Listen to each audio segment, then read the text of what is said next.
नमस्कार, स्वागत है आपका। आप देख रहे हैं सी न्यूज भारत। वक्त हो गया मध्य प्रदेश और छत्तीसगढ़ बुलेटिन का। इस बुलेटिन में बात होगी दंतेवाड़ा की, जहां छात्राओं का हल्ला बोल एक बार फिर सड़कों पर नजर आया। साथ ही बात होगी नीमच की, जहां 14 साल की नाबालिग पीड़िता के साथ बलात्कार करने वाले आरोपी को गिरफ्तार किया गया है। ऐसी तमाम खबरों पर करेंगे विस्तार से चर्चा। दंतेवाड़ा जिले में छात्राओं का हल्ला बोल एक बार फिर सड़कों पर नजर आया। कस्तूरबा गांधी बालिका आवासीय विद्यालय की 100 से ज्यादा छात्राएं भारी बारिश में भीगते हुए अपनी समस्याओं को लेकर कलेक्टर बंगले पर पहुंची। छात्राओं ने विद्यालय में लचर व्यवस्था, भोजन, ड्रेस, किताबों की कमी और आश्रम अधीक्षक के दुर्व्यवहार को लेकर गंभीर आरोप लगाए। छात्राओं का कहना है कि उन्हें समय पर भोजन और पेयजल नहीं मिलता, स्कूल ड्रेस, किताबें और स्टेशनरी अब तक वितरित नहीं की गई और साथ ही आश्रम अधीक्षक द्वारा बच्चों से दुर्व्यवहार किया जाता है। इससे वे मानसिक रूप से भी परेशान हैं। कुछ दिन पहले ही छूलो आसमान आवासीय विद्यालय की छात्राएं भी सड़कों पर उतरी थी और अब कस्तूरबा विद्यालय की बच्चियां भी प्रशासनिक अनदेखी के खिलाफ मुखर हो गईं। छात्राओं ने कहा कि बार बार शिकायत करने के बावजूद कोई सुनवाई नहीं होती, इसलिए अब उन्हें खुद आगे आकर आवाज उठानी पड़ी। क्या शिकायत है? जी हमारे मैडम हमको कुछ नहीं देते हैं जी। हम लोग को इतना दिन सब कुछ मिलता था जी, नहीं मिला है अभी तक। क्या क्या नहीं मिला आप लोग को? जी कपड़ा नहीं मिला है, जूता चप्पल भी नहीं मिला है। और ऐसे भी बोलेंगे कि तुम लोग के आने से पहले ना मैं तुम लोग के लिए कम्बल, गद्दा, बेड सब कुछ ला दूंगी। बोले अभी तक ला नहीं है। टीका नहीं चाहिए जी हमको तो उससे अधिक टीका चाहिए जी, हमारे नहीं चाहिए, पुरानी भी नहीं चाहिए जी। हमारे जो वार्डन स्टाफ में से है ना वही टीका चाहिए। लौकी और पत्ता गोभी मिलता है। खाने का भी प्रॉब्लम है? जी नाश्ता भी नहीं मिलता है। नाश्ता तो जब शिकायत करने गए थे ना हम लोग फर्स्ट बार, उसके बाद सेकंड टाइम में जब नाश्ता मिल रहा है। शिकायत करे उसके बाद पूरा सामान ला के पटक दिया और हम लोग को दिए। जैसे कि हम लोग के सामने नहीं रखते, हम लोग के सामने डांटते हैं स्टाफ को भी। जी उस दिन भी तो भैया को डांटे हैं जी कौन डांटता है आप लोग को? जी मैं डांटे हैं मेरे भैया को। जी क्या बोले तुम लोग ऐसे सिखाते हो बच्चे लोग को? जी हम सिखाते भी नहीं है, बिना मुकुट के डांटते मेरे भैया को। उस दिन हम भाई जरूर करे नाश्ता नहीं मिलता, देखने भी नहीं आता, मेरी चाटा मेरे को बोल रही थी इधर तेरे डांटने सिखाना वाले उधर से मेरी चाटा रो क्यों रहे हो आप?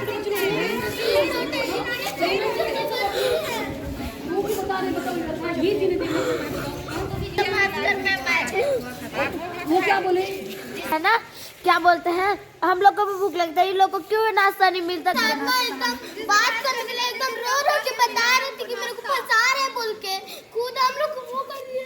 आप देख रहे हैं कि जब से प्रदेश में भारतीय जनता पार्टी की सरकार आई है, इनके नारे बेटी बचाओ बेटी पढ़ाओ के आप ये सुबह देख सकते हैं। सुबह का 8:30 बज रहा है। आज दंतेवाड़ा जिले के कस्तूरबा चित्रलंका के कस्तूरबा के बच्चे, हॉस्टल के बच्चियाँ सुबह 7:30 बजे कलेक्टर बंगले के बाहर गई हुई हैं मांग को लेकर के कि अधीक्षक को हटाया जाए। मैं जैसे हमें पता चला हम यहाँ पहुँचे हैं।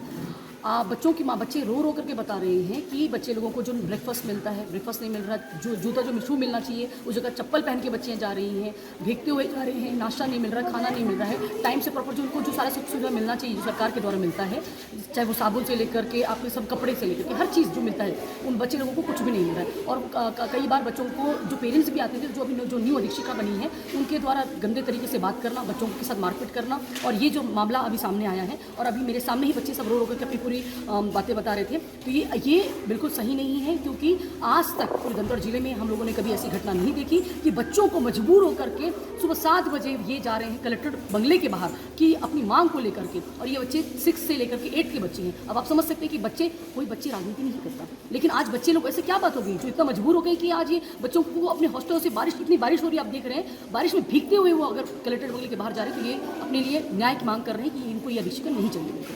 मैंने बच्चों से बात किया है और बच्चों के साथ लेकर के मैं कलेक्टर से मिलूंगी, और जो ये चाहते हैं, जिनको चाहते हैं अधीक्षक के रूप में, हम उनका पोस्टिंग करवाएंगे। जी चाहूँगी कि आप देख रहे हैं व्यवस्था, सिर्फ ये बच्चे, सिर्फ आज सोचिए युक्तिकरण आपने देखा पूरे प्रदेश में, राज्य में हमारे टीचर्सों के साथ परेशान करना, टीचरों को इधर से उधर शिफ्ट करना, आज किसान लोग परेशान हैं, आम आदमी परेशान है।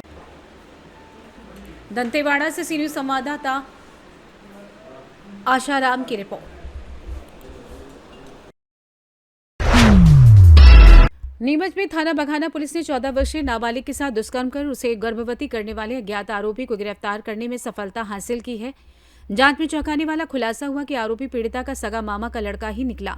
पुलिस अधीक्षक अंकित जायसवाल के निर्देशन, अतिरिक्त पुलिस अधीक्षक नवल सिंह सिसोदिया, नगर पुलिस अधीक्षक किरण चौहान के मार्गदर्शन में थाना प्रभारी निरीक्षक नीलेश अवस्थी के नेतृत्व में पुलिस टीम ने ये कार्रवाई की। इस गंभीर मामले के खुलासे में थाना बघाना के निरीक्षक नीलेश अवस्थी, उप निरीक्षक रामकिशन सिंघावत, प्रधान आरक्षक मोनवीर सिंह का सराहनीय योगदान रहा।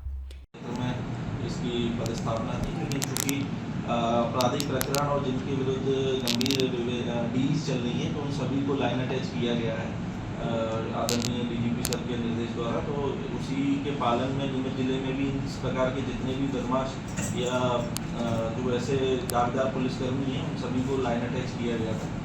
और उसी परिप्रेक्ष्य में ये जो आरोपी है ये भी लाइन अटैच हुआ था और जिसके द्वारा ये कृत्य किया गया है और मंदसौर जिले में वर्तमान में मामले में लाइन में किया। पूर्व में इनके खिलाफ एक आपराधिक प्रकरण पंजीबद्ध हुआ था। इसमें मारपीट की धाराओं में इनके खिलाफ आपराधिक प्रकरण था जो कि मंदसौर के मलारगढ़ जिले में 2024 की FIR है और उसमें इनकी तरफ से भी एक FIR थी और सामने वाला जो पक्ष था उन्होंने इसके ऊपर भी FIR करा रखी थी। दोनों तरफ से मारपीट की FIR थी। नीमच से सी न्यूज संवाददाता महेश की रिपोर्ट। छत्तीसगढ़ की राजनीति उस वक्त गर्मा गई जब भारतीय जनता युवा मोर्चा के प्रदेश अध्यक्ष एवं पूर्व राष्ट्रीय मंत्री रवि भगत ने अपनी ही सरकार के खिलाफ सोशल मीडिया पर आवाज उठाई।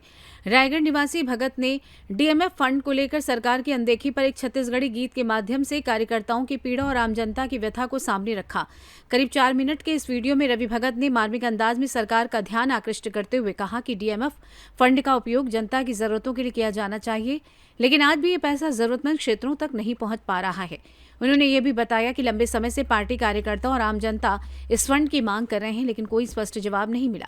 रवि भगत के इस वीडियो के बाद सोशल मीडिया पर सियासी घमासान शुरू हो गया है। कांग्रेस नेताओं और कार्यकर्ताओं ने इस पर चुटकी लेते हुए भाजपा सरकार की कार्यप्रणाली पर सवाल खड़े किए। भाजपा के कुछ कार्यकर्ताओं ने रवि भगत के इस कदम पर नाराजगी जाहिर की। बता रहे हैं कि रवि भगत ने 2 दिन पहले रायगढ़ विधायक एवं छत्तीसगढ़ सरकार के वित्त मंत्री OP चौधरी को भी सोशल मीडिया पर टैग करते हुए पोस्ट के माध्यम से इस मुद्दे को उठाया था और फंड जारी करने की मांग की थी। DMF के पैसा ला दे दो सरकार, DMF के पैसा ला दे दो सरकार, एकर बदला मा उजड़ गे हमर गांव गली खेत खार, एकर बदला मा उजड़ गे हमर गांव गली खेत खार। कंपनी हर नौकरी देहूं कहेरिस, कंपनी हर नौकरी देहूं कहेरिस, आज भी वो वादा हर अधूरा है, दुख बिसर गए कंपनी के जबले फूट गे गुरा है, दुख बिसर गए कंपनी के जबले फूट गे गुरा है। क्षेत्र हर हमर झेलत है, क्षेत्र हर हमर झेलत है, कंपनी खदान के मार, DMF के पैसा ला दे दो सरकार, DMF के पैसा ला दे दो सरकार, एकर बदला मा उजड़ गे, एकर बदला मा उजड़ गे हमर गांव गली खेत खार, DMF के पैसा ला दे दो सरकार। देश के विकास करे बर हमर क्षेत्र गांव हर उजड़ गे, देश के विकास करे बर हमर गांव क्षेत्र हर उजड़ गे। अभी जो प्रदेश में जिला खनिज न्यास का मामला है उसमें प्रदेश के जो आदिवासी के सदस्य हैं और प्रदेश में अध्यक्ष के पद पर हैं उन्होंने जिला खनिज न्यास के मुद्दों को लेके काफ़ी बयानबाजी अभी उनकी आई है। इस मुद्दे पर सबसे बड़ी बात यह है कि 2018 में भी हमारे द्वारा सूचना के अधिकार के तहत जो जानकारी निकाली गई थी, उसमें जिस पर्पज से जिला खनिज न्यास का गठन किया गया था कि जो खनन प्रभावित क्षेत्र है उसके 10 किलोमीटर के एरिया में और उसके 25 किलोमीटर एरिया में शिक्षा, स्वास्थ्य, सड़क, बिजली, पानी, रोजगार जैसे मुद्दों के लेके वो पैसा खर्च किया जाएगा। पर देखा यह गया है कि जो जिला खनिज न्यास का पैसा है वो उस क्षेत्र में खर्च ना होके कहीं और खर्च हो रहा है। जैसे अगर रायगढ़ जिले के अंदर अगर देखें कि जिला खनिज न्यास का सबसे ज़्यादा पैसा खर्च होना चाहिए, तमनार है, घरघोड़ा है, धर्मजयगढ़ है, जो बेसिक कोयला प्रभावित क्षेत्र है जहाँ काफ़ी ज़्यादा कोयला निकाला जाता है। छत्तीसगढ़ रायगढ़ से सी न्यूज संवाददाता सरोज कुमार श्रीवास की रिपोर्ट। तलेर नगर के वार्ड क्रमांक 1, 3 और 9 में रहवासी भारी परेशानियों का सामना कर रहे हैं। बदहाल सड़कों, गहरे गड्ढों और कीचड़ के चलते यहां स्कूल जाने वाले बच्चों, दुकानदारों, बुजुर्गों और दैनिक आवाजाही करने वाले नागरिकों को बेहद मुश्किलों का सामना करना पड़ रहा है। स्थानीय लोगों ने बताया कि स्कूल के छोटे छोटे बच्चे प्रतिदिन गिरते हैं, कीचड़ में सनी कपड़ों और चोटों के साथ स्कूल पहुंचते हैं। गंदगी से मच्छर मक्खियों का आतंक भी बढ़ गया है, जिससे बीमारी फैलने का खतरा मंडरा रहा है। ग्रामीणों और वार्डवासियों ने नगर परिषद के सीएमओ को कई बार आवेदन दिए, लेकिन प्रशासन की तरफ से सिर्फ आश्वासन और टालमटोल ही देखने को मिला। स्थानीय लोगों का आरोप है कि नगरपालिका के अधिकारी हर बार आजकल कहकर गुमराह करते हैं, लेकिन जमीनी स्तर पर कोई सुधार नहीं हो रहा। राजगढ़ से सी न्यूज संवाददाता जावेद लाल की रिपोर्ट। खबर शिवपुरी से, जहां मध्य प्रदेश सरकार शिक्षा और खेल को बढ़ावा देने के लिए लगातार योजनाएं संचालित कर रही है। दूसरी ओर कुछ जिम्मेदार पदों पर बैठे लोग इन योजनाओं को पलीता लगाने में लगे हुए हैं। ताजा मामला शिवपुरी जिले के खनियाधाना विकासखंड अंतर्गत ग्राम झूतरी से सामने आया, जहां शासकीय माध्यमिक विद्यालय के खेल मैदान पर ही फसल बोने का सनसनीखेज मामला प्रकाश में आया। जानकारी के अनुसार स्कूल परिसर में खेलकूद के लिए आरक्षित करीब 2 बीघा जमीन पर उसी स्कूल में पदस्थ शिक्षिका रजनी पचौरी द्वारा मूंग की फसल को बो दिया गया। ये भूमि विद्यार्थियों के खेलकूद, शारीरिक गतिविधियों और सांस्कृतिक आयोजनों के लिए निर्धारित थी। जब पत्रकारों ने इस संबंध में शिक्षिका रजनी पचौरी से बातचीत करने की कोशिश की तो वो कैमरे से बचती नजर आई, स्पष्ट जवाब देने से कतराती रही। इस घटना पर कई अहम सवाल खड़े करती है। क्या शासकीय भूमि का इस प्रकार निजी उपयोग करना दंडनीय अपराध नहीं है? क्या संबंधित राजस्व विभाग और शिक्षा विभाग इस पर संज्ञान लेकर आवश्यक कार्रवाई करेंगे?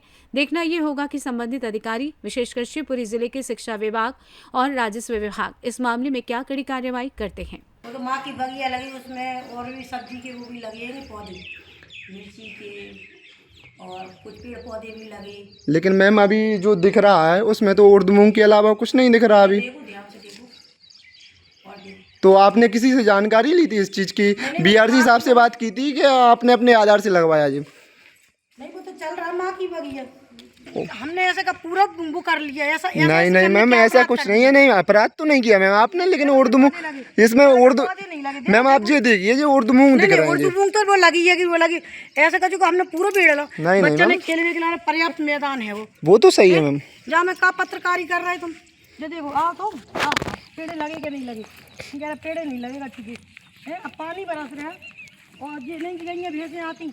और सबसे मेन पॉइंट तो ये है कि इधर गंदगी रहती है। गंदगी रहती है? हाँ, ये गोबर हमारे उधर आके कर जाते हैं। अगर ये इतना सा एरिया हमने कर भी लिया थोड़ा सा, तो क्या गलत कर दिया। शिवपुरी से सी न्यूज संवाददाता विनोद सिकरवार की रिपोर्ट। बुलेटिन में फिलहाल इतना ही। देश और दुनिया की तमाम बड़ी जानकारियों के लिए बने रहिए सी न्यूज भारत के साथ।